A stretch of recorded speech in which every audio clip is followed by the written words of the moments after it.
इस वक्त हमारे साथ मौजूद हैं अनीस मंसूरी जी, जो पसमानदा समाज के राष्ट्रीय अध्यक्ष भी हैं और इस समय समाजवादी पार्टी में नेता भी हैं। और मैनपुरी में जो लोकसभा का चुनाव चल रहा है, डिम्पल यादव यहाँ से प्रत्याशी हैं, उनके चुनाव में लगातार क्षेत्र में घूम रहे हैं, वोट मांग रहे हैं, पसमानदा समाज से लगातार संपर्क में बने हुए हैं।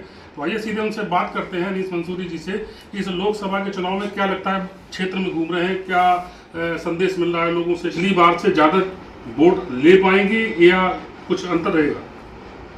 देखिए, मैं एक हफ्ते से मैनपुरी के इर्द गिर्द गाँव में तमाम जगह जा कर के और लोगों के अंदर बैठ करके लोगों में ये जानकारी करने की कोशिश कर रहा हूँ कि समाजवादी पार्टी की स्थिति क्या है। तो मैंने पाया कि ये समाज पार्टी में तो एक तरफा इस वक्त जैसे इंडिया गठबंधन की वेव पश्चिमी उत्तर प्रदेश से बनी यूपी में, वो टेम्पो हाई दिन पर दिन ऊंचा हाई होता जा रहा है। तो मुझे ऐसा लगता है कि मैनपुरी में इस बार माननीय डिम्पल जी 4 लाख से कम वोट से नहीं जीतेगी, मेरा जो अपना आकलन है। क्योंकि मैं बात कर रहा हूँ जिन लोगों ने पिछली बार वोट नहीं दिया, उन समाज के लोग इस बार समर्थन कर रहे हैं जो जिन लोगों ने समाजवादी पार्टी को कभी वोट नहीं दिया था। इस बार वो सारे के सारे लोग डिम्पल जी को जिताने में लगे हुए। तो जब जनता इस मैनपुरी की जो हमें कभी वोट नहीं देते, तो वो अगर डिम्पल जी को वोट दे रहे हैं तो निश्चित तौर से कि बहुत बड़ी जीत होने जा रही है। उत्तर प्रदेश की एक ऐतिहासिक जीत मैनपुरी से होने जा रही है। भाजपा कह रही है पहले फेज और दूसरे फेज का जो चुनाव हुआ है उसमें जो है पीडीए को एक भी सीट नहीं है, गठबंधन को एक भी सीट नहीं मिली, टोटल सारी भाजपा को सीटें मिल रही है। वहीं एक्सपर्ट का ये मानना है कि लगातार वोटिंग कम हुई है, परसेंटेज घटा है, तो कहीं ना कहीं बीजेपी को नुकसान है। तो आप क्या कहना चाहिए? देखिए, भारतीय जनता पार्टी ये कहेगी कि हाँ हम 2 चुनाव में हार रहे हैं, कोई पार्टी कहती है क्या? ये आपको नहीं लगा कि ये 2 चरण में जो चुनाव हुए हैं, ये भारतीय जनता पार्टी के लिए एक हताशा है, बड़ी बेचैनी है पार्टी के अंदर। उनको पता चल गया है कि 2 चरणों के चुनाव में लोगों ने हमें नकार दिया है। पश्चिम से जो हवा जा रही है पूरब की तरफ, वो हवा अखिलेश यादव जी इंडिया गठबंधन की तरफ बड़ी तेज, पहले वो हवा चली, तूफान बना, अब वो आजमगढ़ पहुँचते पहुँचते सैलाब बन जाएगा। मोदी जी के लगातार बयान आ रहे हैं जिस तरीके से मंगलसूत्र को लेके, मुसलमानों को लेके, तो क्या लगता है कि कहीं ना कहीं जो धर्म की और राजनीति की जा रही है? मुझे बहुत अफसोस हो रहा है और देश के प्रधानमंत्री जी पर बड़ी दया भी आ रही है कि आप भारत के प्रधानमंत्री हैं और आप हमेशा चुनावी मोड में रहते हैं। आप कब विभागों की समीक्षा करते हैं, रोज़ाना तो आप मंचों पे, चुनाव हो तो ना हो तो आप मंचों पे रहते हैं, आप हमेशा लाइमलाइट रहते हैं, टीवी बने रहते हैं। तो जनता से जुड़े विभाग, जो विभागों काम कब करते हैं। और तीसरी बात यह है, एक प्रधानमंत्री मंगलसूत्र दे देंगे, मुसलमानों को दे देंगे, ये सब चीज़ें अब जो हिंदू समाज के लोग वो इस सब चीज़ों से नफरत करने लगे हैं। उनको ये बात बुरी लगी, प्रधानमंत्री जी बहुत हल्की बात कर रहे हैं। और ये उनका ये बात बार बार चुनाव में, अब जैसे जैसे चुनाव आगे बढ़ रहा है, उनकी बात हल्की होती जा रही है। और भारतीय जनता पार्टी के इलेक्टोरल वोट से लेकर के वैक्सीनेशन से लेकर के सारी चीज़ दिन पर दिन पोल खुलती जा रही है। और तो जनता में उनकी छवि बड़ी खराब हो चुकी है। ये इंडिया गठबंधन पूर्ण बहुमत की सरकार बनाने जा रहा है, इंडिया गठबंधन सरकार बनेगी, ये बात भारतीय जनता पार्टी को पता चल गया है। मोदी जी की ये हल्की बातें इस बात की दलील है कि वो सत्ता से जा रहे हैं। आपने अभी वैक्सीन की बात की है, अभी डिम्पल यादव का एक बयान आया था कि लगातार जो वैक्सीन लगी थी उनसे लोगों को ब्रेन हेमरेज और अटैक की शिकायत आई है, उन लोगों को मुआवजा दिया जाए। देखिए, ये बात पूरे देश की बात है कि जिस तरीके से जो लेबोरेटरीज में हमारे वैज्ञानिक हैं, जब कोई वायरस पे रिसर्च करते हैं उसमें टाइम लगता है। इन्होंने आनंद फानंद में अपने पसंदीदा लैब वालों को, फार्मा वालों को एक वैक्सीन बनाने का ठेका दे दिया। उन लोगों ने जैसे तैसे करके बना करके और हिंदुस्तान में तमाम लोगों को लगा दिया। अब ये डिम्पल जी नहीं कह रही है, ये मैं नहीं कर रहा हूँ, ये देश की जनता नहीं कर रही। ये अब जब उसके साइड इफेक्ट्स आए हैं, लोगों को मौतें हो रही हैं, आकस्मिक मौतें हो रही हैं, हार्ट फेल हो रहा है, लिवर फेल हो रहा है, लोगों की किडनी फेल हो रही। तो जब ये रिपोर्ट जो आई है, आज भी हमने हिंदुस्तान पेपर पढ़ा है, वो वहाँ से रिपोर्ट आई, उस रिपोर्ट ने कहा कि उनमें इन चीज़ों की वजह से ये मौतें हो रही हैं। तो इसमें डिम्पल जी नहीं कह रही हैं, डिम्पल जी ये कह रहे हैं कि इसकी दोषी भारतीय जनता पार्टी है। और जिनके यहाँ नौजवान 32-33 साल लड़के की मौत हो रही है, घर की उनकी जिम्मेदारियाँ, छोटे छोटे बच्चे हैं, तो उनको तो कंपनसेशन बनता ही है। अगर डिम्पल जी कह रही तो वो तो कंपनसेशन देना चाहिए, क्योंकि खता इनकी है, इन्होंने जल्दबाजी में और अपने लोगों को पैसा कमाने के लिए बड़े स्तर पर ठेका दिया और खूब लोगों ने कमाया पैसा, देश का पैसा बर्बाद हुआ और उससे हमारे लोगों को कोई लाभ नहीं हुआ। अभी गृह मंत्री जी अमित शाह का एक वीडियो वायरल हुआ था जिसमें उन्होंने आरक्षण को खत्म करने की बात कही। भाई देखिए, यही तो राहुल गांधी जी कह रहे हैं, यही खड़गे जी कह रहे हैं, यही हमारे नेता अखिलेश यादव जी कह रहे हैं, जो इनकी मंशा है कि हम 400 के आसपास आ जाए। तो जो बाबा साहब का संविधान है इसको बदल तो रहे ही हैं, वो उस संविधान में अमेंडमेंट तो कर ही रहे हैं। निकाह बिल पास हुआ, अमेंडमेंट है, धारा 370 खत्म किया, अमेंडमेंट है, सी अमेंडमेंट है, एनआरसी अमेंडमेंट है।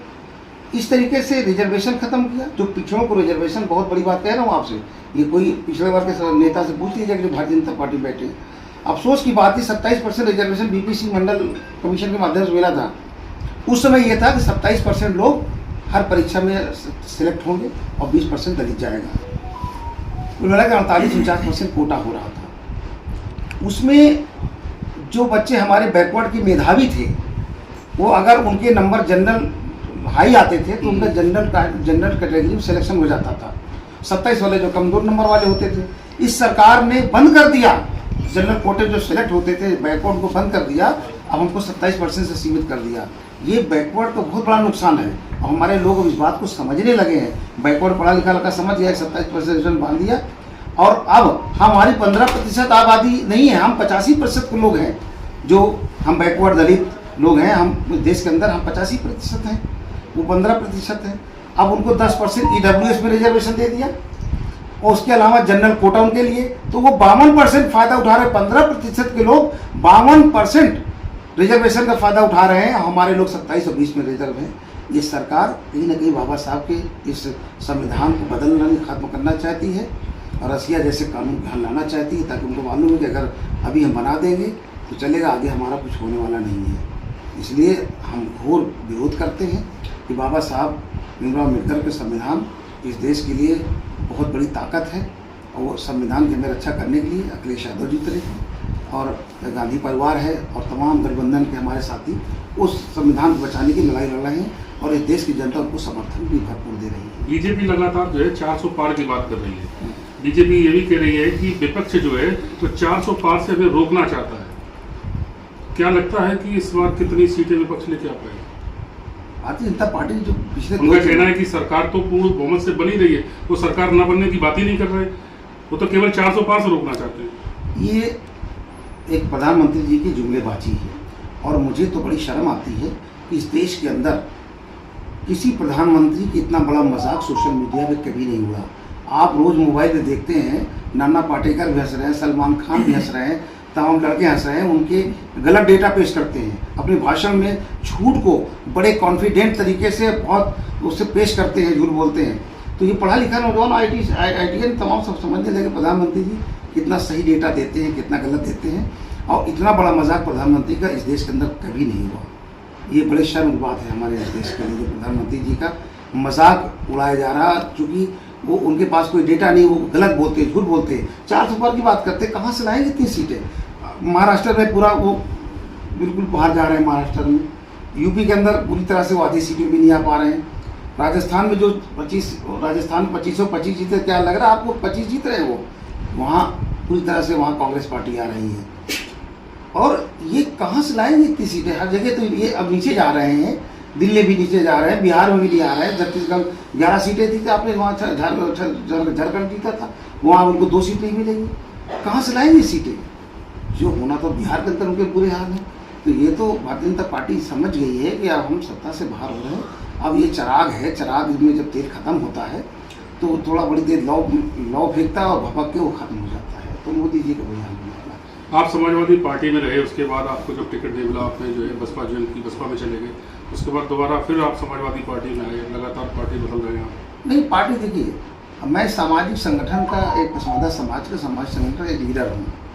उस समय हमारा टिकट जो कटा, उसके राष्ट्रीय अध्यक्ष को अफसोस हुआ, कुछ उनकी अपनी मजबूरियाँ रहीं, इसलिए टिकट का मुझे इसका अफसोस नहीं था, क्योंकि समाज से जुड़ा हूँ, समाज के लोग मुझसे जुड़े, उनकी सबकी अपेक्षाएं होती हैं, उनका आक्रोश था। तो उस समय वो लोगों ने इस बात के लिए हमें किया, तो उनकी बात हमें मानना मिलता। लेकिन मैं हमारी विचारधारा समाजवादी पार्टी की, हमने बहुजन समाज पार्टी में जाकर के कोई काम नहीं किया और हम जल्दी अपने घर में वापसी कर रहे हैं बुला लिया और फिर हम समाजवादी पार्टी में आगे काम कर रहे हैं। हमारे तमाम लोगों को ये भी नहीं पता कि हमने पार्टी छोड़ा, लोग में समाजवादी पार्टी में आगे भी है पार्टी में। तो वो वहाँ जाके अगर हम कुछ काम करते तब तो लगता हम तो शांत हो गए। आप पसमादा समाज के राष्ट्रीय अध्यक्ष हैं जी, और लगातार आपके ऊपर एक आरोप और भी लगता है कि आप पसमादा समाज की ही बात करते हैं, बाकी मुस्लिम समाज की नहीं। घर के अंदर जो सबसे कमज़ोर होता है, माँ बाप का झुकाव उसी तरफ होता है। जो लड़का कमा रहा है दिल्ली में, मुंबई में, मज़े में है, तो माँ बाप सोचते हैं तो कमा ही रहा है, ये हमारा छोटा बेटा बड़ा कमज़ोर है, इसके पास कम इसके बच्चों के लिए इंतजाम करता है। तो जो मुसलमानों में कमज़ोर लोग हैं, जो राजनीति में कभी आगे नहीं आ पाए, उनकी हालत दलितों से बदतर है। राजेंद्र सच्चर कमेटी की रिपोर्ट ने इस बात के लिए कह दिया। तो जो कमज़ोर लोग हैं, अगर उनकी लड़ाई लड़ना और अगर उसमें कौम को बांटने की बात है, तो मुझे इसकी कोई दिक्कत नहीं है, क्योंकि मैं उनकी लड़ाई लड़ रहा हूँ जो कमज़ोर और वंचित समाज है, मैं उनकी लड़ाई लड़ रहा हूँ। इसलिए मुझे कोई कुछ क्या कहता, मुझे कोई फर्क नहीं पड़ता। हमारे साथ मुसलमानों को बैकवर्ड 85% हमको अप्रिशिएट करता है। ऐसा नहीं कि जो 15% मुसलमान नफरत करते हैं वो भी हमारे भाई हैं, उनमें भी बहुत पसमानदा है। लोग समझते हैं केवल पिछड़ी जात के लोग ही पसमानदा होते हैं।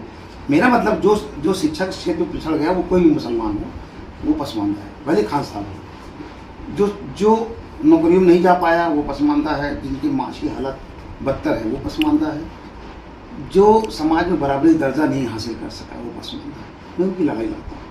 तो यहाँ ऐसी कोई अगला पिछड़ा की बात ही नहीं है। लोग ये आरोप लगाते हैं किस तरह से। आप लगातार मैनपुरी में घूम रहे हैं, अभी बहन जी की रैली है मैनपुरी में, क्रिश्चियन फील्ड में, और मैनपुरी से उन्होंने यादव समाज से प्रत्याशी उतारा है। तो क्या कहीं ना कहीं लगता है कि बी पार्टी के रूप में भाजपा के लिए काम कर रही है? देखिए, ये मैं नहीं कह रहा हूँ, ये पूरा देश जानता है, उत्तर प्रदेश जानता है कि बहन मायावती ने जिस तरीके से पिछले विधानसभा में भारतीय जनता पार्टी को वॉक ओवर दिया, उन्होंने मौका दिया, और इस लोकसभा में उनको मौका दिया। वो जाने किस दबाव में है, किस जेल जाने से डरती हैं, या उनका कोई कमज़ोर नफ्स भी भारतीय जनता पार्टी के पास है, तो वो लगातार भारतीय जनता पार्टी के दबाव में। और जो 18-19 सीट मुसलमानों उत्तर प्रदेश दिया, जहाँ समाजवादी पार्टी अच्छा चुनाव लड़ रही है, जीत रही है, उन्हीं जगहों पे भारतीय जनता पार्टी ने एक लिस्ट दिया कि तो आपको मुसलमान यहाँ खड़ा करना है। लेकिन यूपी नहीं, इंडिया का मुसलमान इस बार भारतीय जनता पार्टी को हराने के लिए गठबंधन के अगर कोई भी प्रत्याशी है, उसका मुंह नहीं देख रहे हैं, केवल ये देख रहे हैं कि हमें भारतीय जनता पार्टी हराना है। और ये मायावती हो चाहे सुरवैसी हो, ये कोई मुसलमानों को एक वोट नहीं हासिल कर पाएंगे, और मायावती को यादवों को वोट लेने के लिए बहुत अभी उनके बीच में उनके विश्वास को जीतने के लिए कई साल लगेंगे। यादव एक वोट देने वाला नहीं है। आप लगातार घूम रहे हैं, आपने मैनपुरी से तमाम मुस्लिम समाज में जो पदाधिकारी थे समाजवादी पार्टी के, उन्होंने भी इस्तीफे दिए हैं, मैनपुरी में भी, भोगांव विधानसभा में भी। तो क्या फर्क पड़ेगा इससे चुनाव? देखिए, डिम्पल जी से नाराज हैं, डिम्पल जी से मुलाकात नहीं हो पाती, आरोप है बड़े नेताओं से मिलने नहीं दिया जाता। देखो, जब आदमी, यही तो है ना, हम लोग भी बहुत कम मिल पाते हैं, बुरा नहीं मत, लेकिन नेता है, उसके पास पूरा देश है, प्रदेश है, बहुत काम है, और हम रोजाना एक छोटी छोटी बातों को ले जाकर रिपोर्टिंग करें, तो एक उनकी भी गर्मी होती है, उनका भी एक अपनी लाइफ होती है, कब हमें काम करना चाहिए। उनके लोग इसीलिए उनके हैंड्स बन के लोग काम करते हैं। और रही बात ये है कि अगर वो पार्टी से कोई नाराज़ है तो मनोबल का भी कार्यक्रम चल रहा है, ऐसा नहीं है, कमेटी गठित की गई है, जो लोग नाराज़ हैं उनको मनाने के लिए। उसमें डिम्पल जी कुछ रिलेटिव भी हैं, उनके सब लोग मिल करके कहीं ना कहीं टीम बना करके उनके घर जा रहे हैं उनसे मनाने के लिए। और रही बात है, देखिए, समाजवादी पार्टी बहुत लोग चले गए, अखिलेश यादव जी ने जिनके लिए बहुत कुछ किया वो लोग गए।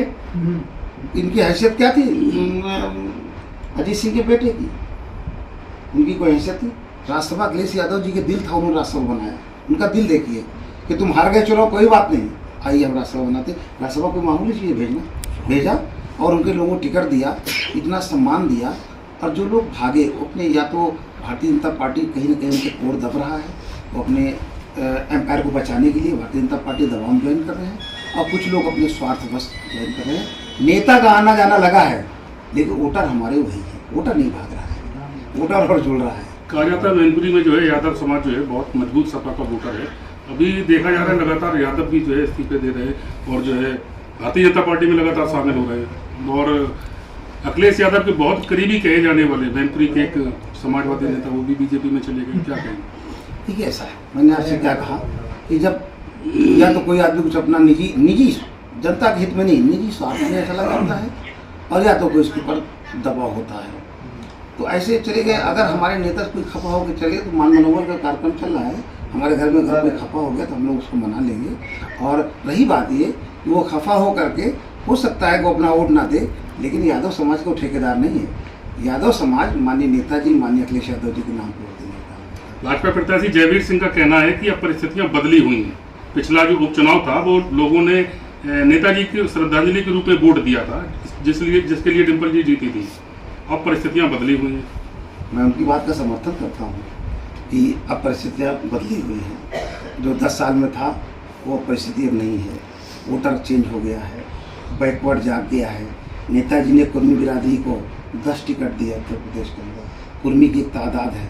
आज जो बेस वोट कुर्मियों का भारतीय जनता पार्टी को रहा, वो आज पूरी तरह से वो समाजवादी पार्टी में आ चुका है। माननीय अखिलेश यादव जी टिकट का वितरण पीडीए के तहत इतना बेहतरीन किया है कि उसमें हर समुदाय, हर जाति धर्म के लोग समाजवादी पार्टी को एक समीकरण ऐसा बन गया कि सब सारे लोग समर्थन कर रहे हैं। तो ये थे हमारे साथ अनीस मंसूरी जी, जो कि राष्ट्रीय अध्यक्ष हैं पसमादा समाज से, और आपको बता दें होमगार्ड मंत्री भी रहे हैं समाजवादी पार्टी की सरकार में।